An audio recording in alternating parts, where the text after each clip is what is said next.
परम पूज्य युवराज स्वामी श्री मदन मोहनाचार्य जी महाराज के पावन सानिध्य को प्राप्त करने के लिए महाराज श्री को फॉलो करें। यूट्यूब चैनल पूज्य मोहित कृष्ण शास्त्री जी। बोले वेद व्यास जी ने तो सत्य स्वरूप परमात्मा के स्वरूप में कृष्ण की ही वंदना की है, क्योंकि आगे जब हम लोग श्रवण करेंगे तो देवकी मैया के गर्भ में जब भगवान आए तो बोले उनको 9 बार सत्य कह करके पुकारा।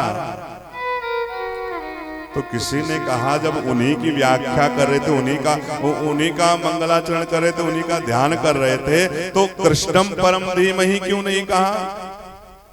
कृष्णम परम धीमहि कह देते। तो वेद व्यास जी ने कहा यदि कृष्णम परम धीमहि कहता तो राम भक्त जो थे वो कहते ग्रंथ मेरा नहीं तो कृष्ण भक्तों का है। तो किसी ने कहा रामम परम धीमहि कह देते तो बोले शिव भक्त नाराज हो जाते। वो कहते तो शिव जी का ग्रंथ है मेरा नहीं, शिव भक्त राम भक्तों का ग्रंथ है, शिव भक्त नाराज हो जाते। तो किसी ने कहा शिवम परम धीमहि कह देते।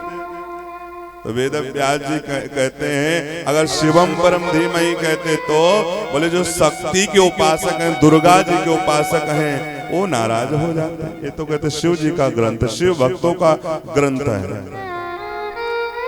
तो दुर्गाम पराम धीमहि कह देते, शक्तिम पराम धीमहि कह देते।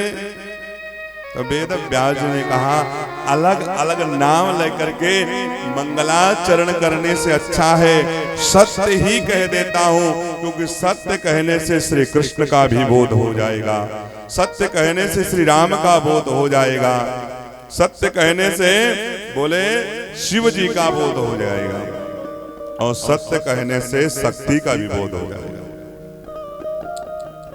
और यहां तक कहा सत्य कहने से अपने अपने आराध्य का भी बोध हो जाता है।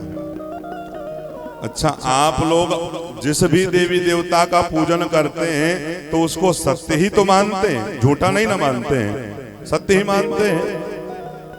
अच्छा, आज तक आप लोगों ने कभी क्या झूठ नारायण की कथा सुनी है? नहीं ना सुनी है।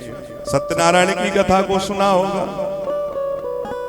तो सत्य स्वरूप परमात्मा कौन है? बोले वही श्री राम है, वही श्री कृष्ण है, वही शिव है, वही शक्ति है।